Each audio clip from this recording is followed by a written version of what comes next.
Nephron discuss करते हैं कि नेफ्रॉन है क्या चीज। Nephron is the basic unit of structure and function of kidney. ये क्या है? Basic unit of structure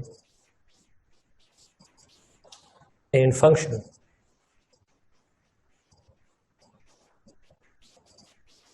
of kidney. Kidney का जो बेसिक यूनिट है, unit of structure and function, तो वो क्या चीज है? वो हमारे पास है नेफ्रॉन। अच्छा, इसके बाद नेफ्रॉन हम डिस्कस करते हैं नेफ्रॉन का नंबर।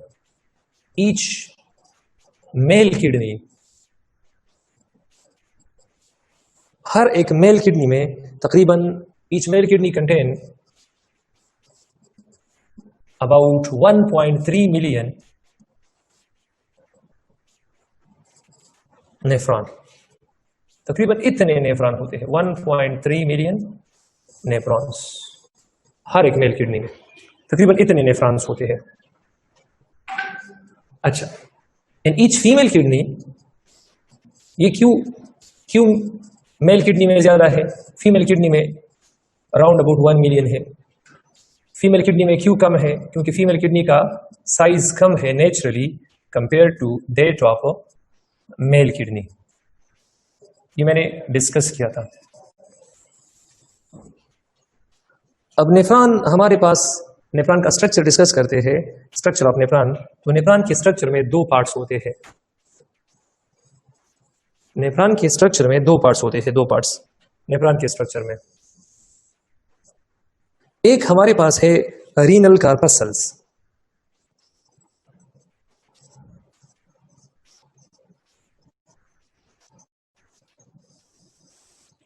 और दूसरा है रीनल ट्यूब्यूल।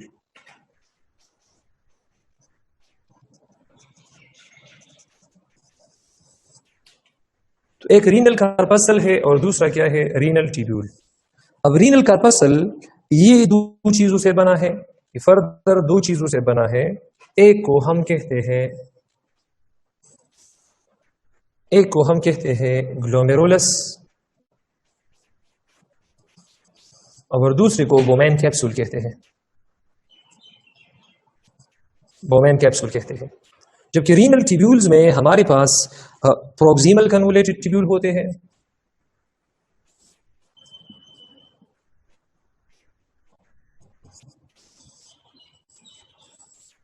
दूसरे नंबर पर है लूप ऑफ हेनले,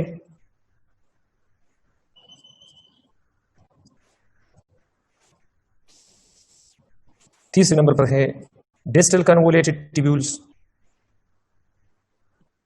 और लास्ट नंबर पे कलेक्टिंग डक्ट्स है। कलेक्टिंग डक्ट्स ये लास्ट पोजीशन पर है। तो ग्लोमेरुलस क्या है? It's a bunch of capillaries. ये क्या है? Bunch of capillaries. ये हमारे पास है, ये बंच ऑफ कैपिलरीज है। ये कैपिलरीज का एक गुच्छा है। ये बंच ऑफ कैपिलरीज को हम कहते हैं, it's a bunch of capillaries. ये कैपिलरीज का एक गुच्छा है। और बोमेन कैप्सूल क्या है? ये यू शेप स्ट्रक्चर है, यू शेप्ड, या इसको हम कप शेप भी कहते हैं। कप शेप्ड स्ट्रक्चर है दैट इनक्लोजेस ग्लोमेरुलस, दैट इनक्लोजेस ग्लोमेरुलस, जो कि ग्लोमेरुलस को इनक्लोज करता है। तो इसको जरा डिटेल में डिस्कस करते हैं, अब डायग्रामेटिकली। लेकिन पहले ये मैं यहाँ, ये कॉइल्ड ट्यूब्यूल है, कॉइल्ड ट्यूब्यूल्स को कहते हैं near Bowman capsule. Bowman capsule के नजदीक जितनी भी कॉइल्ड ट्यूब्यूल है, तो उसको हम प्रोक्सिमल कन्वोलेटेड ट्यूब्यूल कहते हैं। और ये लॉन्ग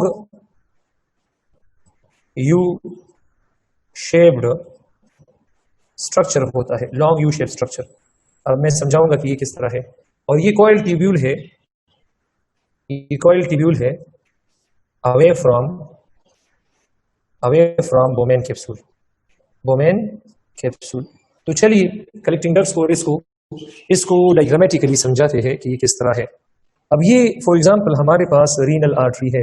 अब रीनल आर्टरी है ये हमारे पास,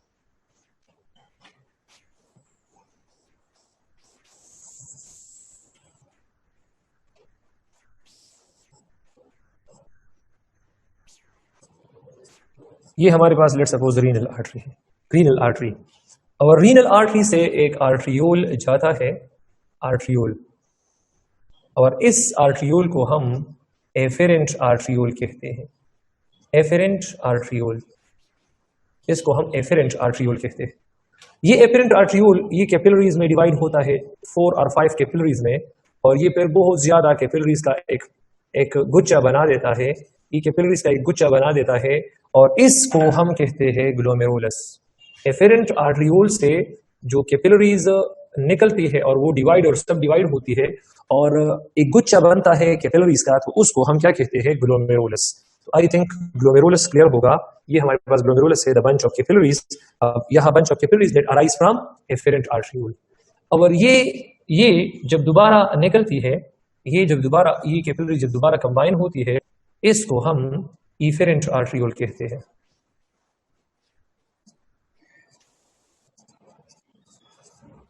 अच्छा, ये आर्ट्रियोल ये हमारे पास क्या है, ये हमारे पास है वाइड, और ये हमारे पास क्या चीज है, नैरो है। इसमें फर्क ये है। अब इस ग्लोमेरुलस को एक कप शेप स्ट्रक्चर इंक्लोज करता है। इस कप शेप स्ट्रक्चर का नाम क्या है, प्लीज आप कैमरा ऑफ कीजिए। अगर क्लोज क्या है एक कप शेप स्ट्रक्चर में, और इस कप शेप स्ट्रक्चर का नाम क्या है, बोमेन कैप्सूल। बोमेन कैप्सूल इसका नाम है। बोमेन कैप्सूल के अंदर सेल्स है और उस सेल्स को हम पोडोसाइट्स कहते हैं। बोमेन कैप्सूल के अंदर क्या है, कंटेन सेल्स, और उस सेल का नाम क्या है, पोडोसाइट। उसका नाम क्या है, पोडोसाइट। तो ये हमारे पास क्या चीज है, ये हमारे पास बोमेन कैप्सूल है, कप शेप स्ट्रक्चर है दैट इंक्लूड्स द ग्लोमेरुलस। अच्छा, अब इस बोमेन कैप्सूल से कुछ ट्यूब्यूल्स निकलते हैं, कुछ डक्ट्स निकलते हैं, कॉइल डक्ट्स निकलते हैं। यहां देखो, ये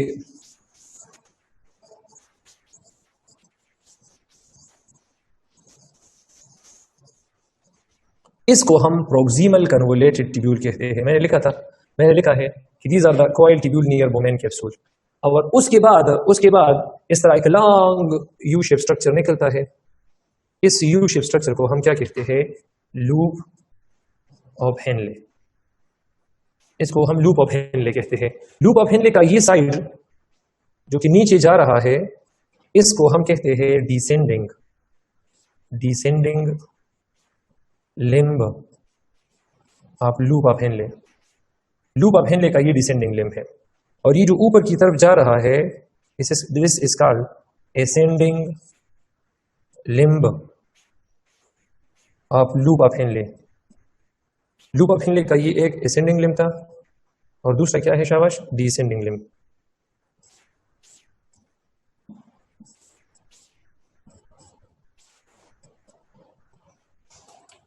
अब ये जो एसेंडिंग लिम्ब है, एसेंडिंग लिम्ब, यहां वाटर की एब्जॉर्प्शन परमिएबिलिटी नहीं है, जबकि साल्ट्स के लिए ये जगह परमिएबल है।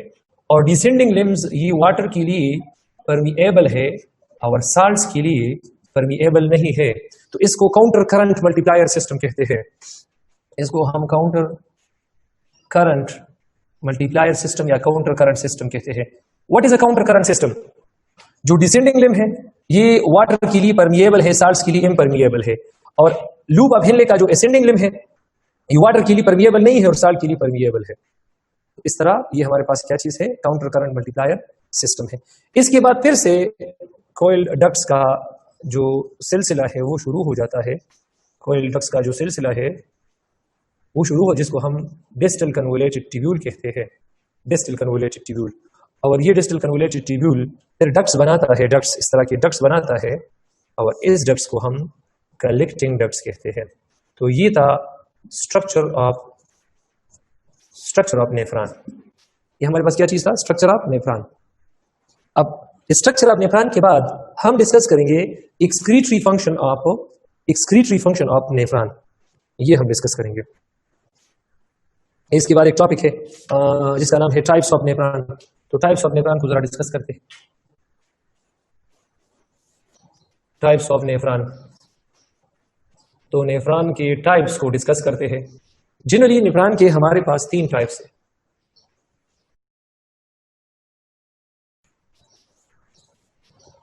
अब आपके लिए आपके कोर्स में इसके 2 टाइप्स हैं। नेफ्रॉन के जनरली कितने टाइप्स है? 2। एक हमारे पास है, उसको हम कहते हैं cortical nephron,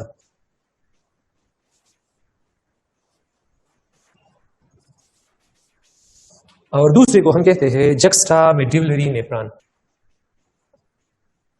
juxta medullary nephron. अब इसकी जो बेसिक डिफरेंसेस है वो कुछ इस तरह है कि इसको कॉर्टिकल नेफ्रॉन क्यों कहते हैं? कॉर्टिकल नेफ्रॉन क्योंकि इसकी जो रीनल कार्पसल है, रीनल कार्पसल, अभी मैंने समझाया कि रीनल कार्पसल्स हमारे पास क्या चीज है। रीनल कार्पसल ग्लोमेरुलस और बोमेन कैप्सूल को कहते हैं। तो renal corpuscles of these nephrons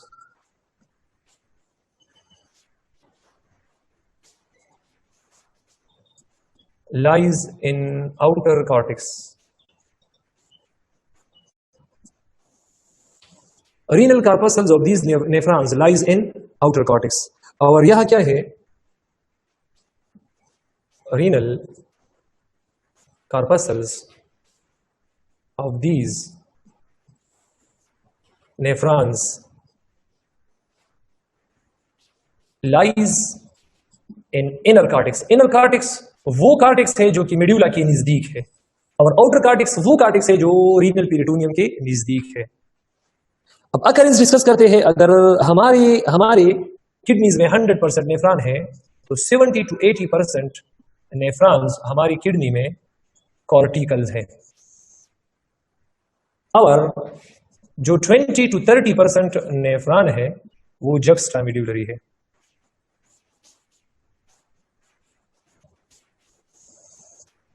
वो जक्स्टा मेड्यूलरी है। इसके बाद लूप ऑफ हेनले की तरफ आते हैं कि लूप ऑफ हेनले हमारे पास क्या है? Loop of Henle cortical nephron में शॉर्ट, जबकि जक्स्टा मेड्यूलरी नेफ्रॉन में लॉन्ग होते हैं। जक्स्टा मेड्यूलरी नेफ्रॉन में क्या है? लॉन्ग होते हैं। अच्छा,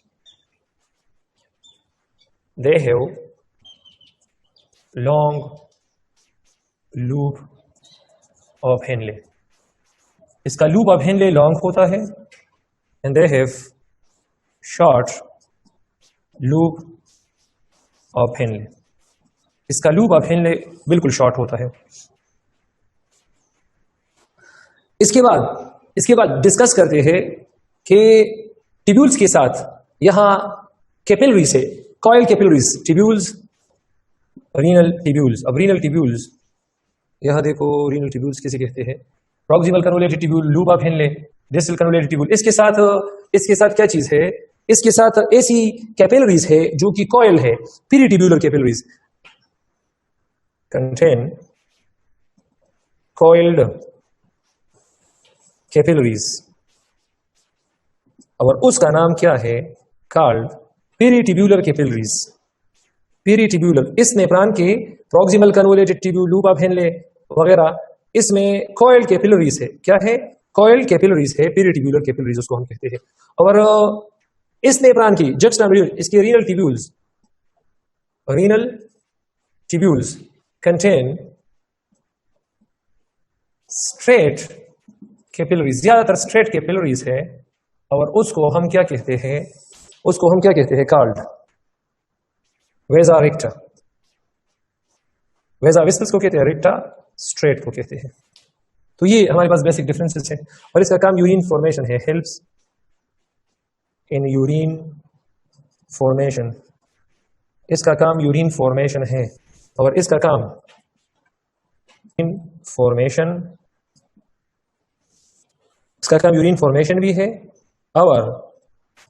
यूरिन फॉर्मेशन भी है, और यूरिन कंसंट्रेशन भी है।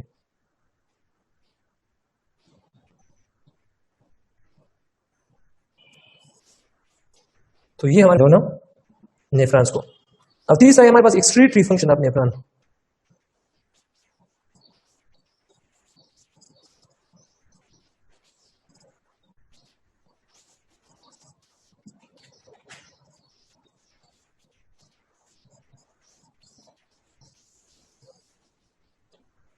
अच्छा, एक्सक्रीटरी फंक्शंस ऑफ नेफ्रॉन ये जरा डिस्कस करते हैं, या इसका दूसरा नाम क्या है, यूरिन फॉर्मेशन। अच्छा, इसमें ये यूरिन फॉर्मेशन में बेसिकली 3 स्टेप्स इन्वॉल्व है, 3 बेसिक स्टेप्स हैं। अब स्टेप नंबर वन को हम कहते हैं अल्ट्रा फिल्ट्रेशन। इसको हम कहते हैं अल्ट्रा फिल्ट्रेशन। अब अल्ट्रा फिल्ट्रेशन किसे कहते हैं? Ultra filtration. अब अल्ट्रा फिल्ट्रेशन हमारे पास ये कहां पर होता है? ये होता है रीनल कार्पस्कल्स में। रीनल कार्पस्कल्स का मतलब क्या है? ये ग्लोमेरुलस में होता है, और बोमेन कैप्सूल में रीनल कार्पस्कल्स। अब रीनल कार्पस्कल्स में ये होता है, और ये किस तरह होता है, इसका तरीकेकार क्या है? तो इसका तरीकेकार ये है कि किडनी रिसीव करता है, रीनल कार्पस्कल्स की बात कर रहा हूं, ये रिसीव करता है 20% ब्लड फ्रॉम हार्ट। ये हार्ट से 20% ब्लड को रिसीव करता है, और इसकी ये 20% ब्लड रिसीव करता है पर बीट, एक ही बीट में। तो ये तकरीबन इसका जो वैल्यू है ये बनता है, it is about 1.2 litres. It's about 1.2 litres, ये इतना बनता है। जिसमें से क्या होता है कि रीनल कार्पस्कल्स ये फिल्ट्रेशन करता है about renal corpuscle filters about 20% blood plasma of this 1.2 liter blood, as a result of which जिसके नतीजे में 125 ml glomerular filtrate per minute, या ये बराबर है 180 litre glomerular filtrate per day। As a result of जिसके नतीजे में किडनी, ये 20% ब्लड प्लाज्मा की मैं बात कर रहा हूं, दिस 1.2 लीटर ब्लड की ब्लड प्लाज्मा, तो इतना glomerular filtrate forms in a Bowman capsule, Bowman's capsule। Bowman capsule में ये इतना हमारे पास क्या चीज बनता है, इतना हमारे पास ग्लोमेरुलर फिल्ट्रेट होता है। रिमेंबर ये जो ग्लोमेरुलर फिल्ट्रेट है, अब अगर ये किसे कहते हैं ग्लोमेरुलर फिल्ट्रेट, अगर आप लोग ब्लड प्लाज्मा से अगर आप लोग माइनस कर दो प्लाज्मा प्रोटीन्स को, तो you will gate glomerular filtrate, glomerulus में जो फिल्ट्रेट बनता है। और अगर आप लोग ब्लड प्लाज्मा से अगर आप लोगों ने माइनस किया फाइब्रिनोजिन को, then you will get serum. तो ये फर्क है सीरम में और ग्लोमेरुलर फिल्ट्रेट। तो खैर सीरम का हमने क्या करना है, हमने तो ग्लोमेरुलर फिल्ट्रेट को लेना है।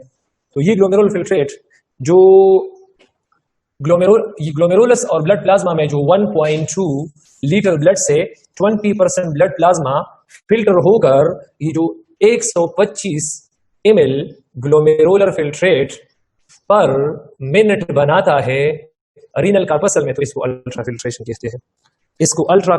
कहते हैं। इसके बाद दूसरा स्टेप है और उसका नाम है सेलेक्टिव रीएब्जॉर्प्शन।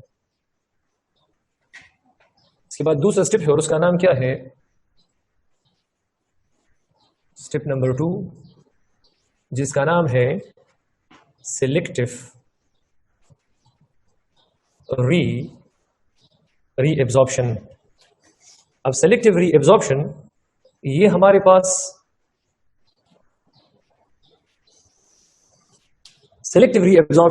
पास रीनल ट्यूब्यूल्स में होते हैं।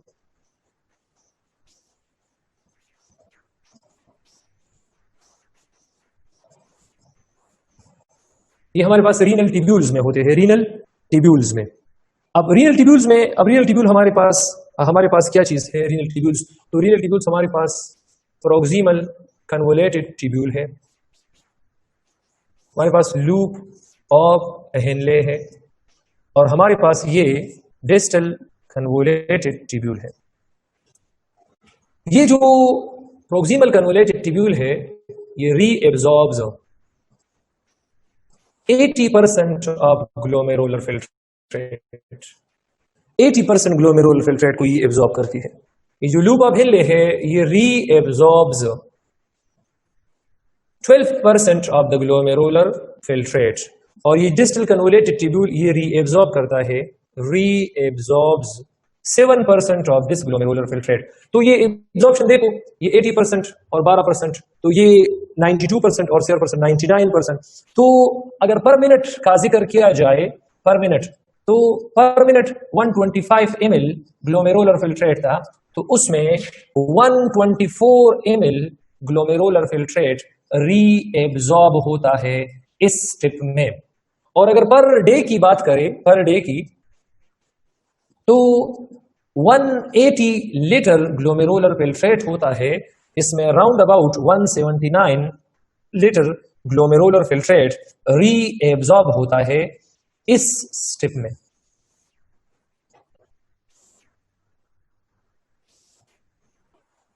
अब क्या क्या चीजें रीएब्जॉर्ब होती है, क्या क्या चीजें रीएब्जॉर्ब होती है? तो जो प्रोक्सिमल कन्वोलेटेड ट्यूब्यूल है, प्रोक्सिमल कन्वोलेटेड ट्यूब्यूल, तो इसमें हमारे पास glucoses, amino acids, vitamins, hormones वगैरह वगैरह, इसमें glucoses, amino acids, vitamins and hormones,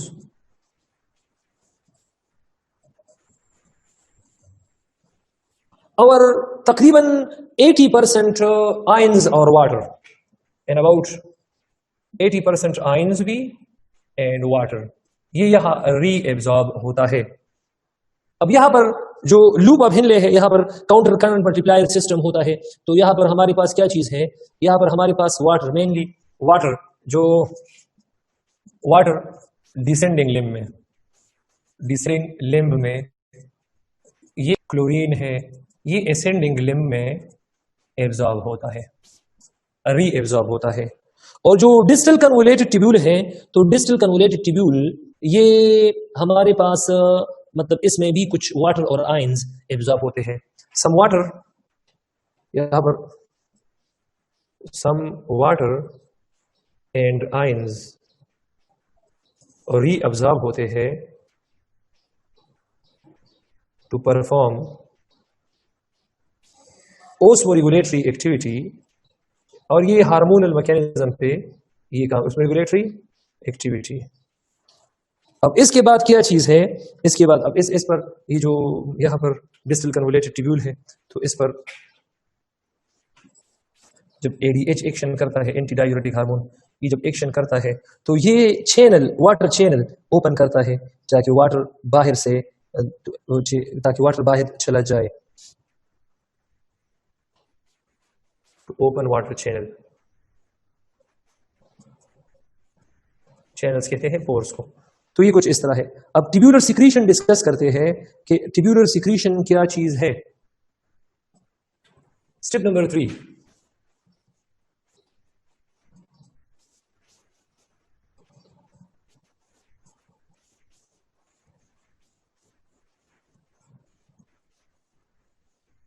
tubular secretion. ये ट्यूब्यूलर सिक्रीशन क्या है? ट्यूब्यूलर सिक्रीशन हमारे पास, अब यहां देखो, पहले ट्यूब्यूलर सिक्रीशन से ये देखो, ये वाला काम। अब नेफ्रॉन की जब मैं बात करता हूं, तो नेफ्रॉन हमारे पास मोस्ट एबंडेंट कॉर्टिकल नेफ्रॉन है। तो नेफ्रॉन हमारे पास सबसे ज्यादा एबंडेंट कौन सा है? Cortical nephron. और कॉर्टिकल नेफ्रॉन में पेरिटिब्यूलर कैपिलरीज होती है। तो मैं पेरिटिब्यूलर कैपिलरीज का जिक्र इसलिए करता हूं क्योंकि हमारे पास वरना वेजा रिक्टा भी हमारे पास ट्यूबुलर सिक्रीशन में मदद देता है। तो मैं जरा इनका जिक्र क्यों करूंगा? इनका जिक्र मैं इसलिए करूंगा ताकि ये हमारे पास एबंडेंट नेफ्रॉन है। अब ट्यूबुलर सिक्रीशन में जो पेरिटिब्यूलर कैपिलरीज है, अब ये हमारे पास अब पेरिटिब्यूलर कैपिलरीज है, इससे कुछ मटेरियल्स जाती है कहां? To the end part. ये मटेरियल्स ये हमारे पास मेनली बाय एक्टिव ट्रांसपोर्ट। अब एक्टिव ट्रांसपोर्ट मैंने बताया है कि इसमें एनर्जी खर्च होगा, mainly by active transport, mainly by active transport. और ये मटेरियल्स क्या है? ये मटेरियल्स हमारे पास ये हमारे पास क्या चीज है? ये मटेरियल्स, इस मटेरियल में हाइड्रोजन आयन आते हैं, हाइड्रोजन आयन, इसमें पोटेशियम आयन्स आते हैं, ऑर्गेनिक आयन्स आते हैं, इसमें पोटेशियम आयन्स आते हैं, ऑर्गेनिक आयन्स आते हैं। अब कंपोनेंट ऑफ ड्रग्स इसमें आते हैं, ठीक है। तो ये हमारे पास क्या चीज है? ये ट्यूबुलर सिक्रीशन है। और this secretion helps in maintaining this secretion helps in maintaining जो एसिड का जो बेस बैलेंस है of the body, acid base balance of body का एसिड बेस बैलेंस बनाता है। अभी हमारे पास अब किडनी का एक्सक्रीशन के अलावा एज ऑस्मोरेगुलेटरी फंक्शन, तो ये तो बिल्कुल आसान है कि आप लोगों ने इसको just read out, kidney is osmoregulatory organ, osmoregulatory organ. तो ये तो इंतहाई आसान है।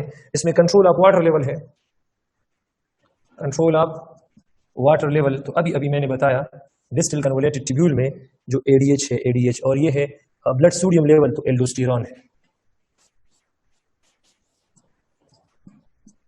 आयोनिक लेवल, तो आयोनिक लेवल के लिए अच्छा, इसमें पोस्टीरियर पिट्यूटरी ग्लैंड से एडीएच आएगा और नेगेटिव फीडबैक में मैंने इसको डिस्कस किया है। और इससे किडनी की एड्रीनल ग्लैंड में, एड्रीनल ग्लैंड से एल्डोस्टेरोन आएगा, एल्डोस्टेरोन आएगा। और ये अमल करेगा किस जगह पर? अमल करेगा, और ये अमल करेगा मेनली ये हमारे पास इसका जो मैकेनिज्म है, aldosterone sodium potassium pumps, it opens the activate sodium/potassium pumps in DCT, distal convoluted tubule। और ये तो वो नेगेटिव फीडबैक मैंने समझाया है। तो आई थिंक ये क्लियर होगा। इसके बाद जो टॉपिक है वो है हमारे पास, इसके बाद जो टॉपिक है वो है I think urinary tract infection है, और वो मैंने डिस्कस किए हैं। अब दो टॉपिक्स इस चैप्टर में रहते हैं, यूरिनरी स्टोन्स वगैरह इंशाल्लाह मंडे को डिस्कस करेंगे। अभी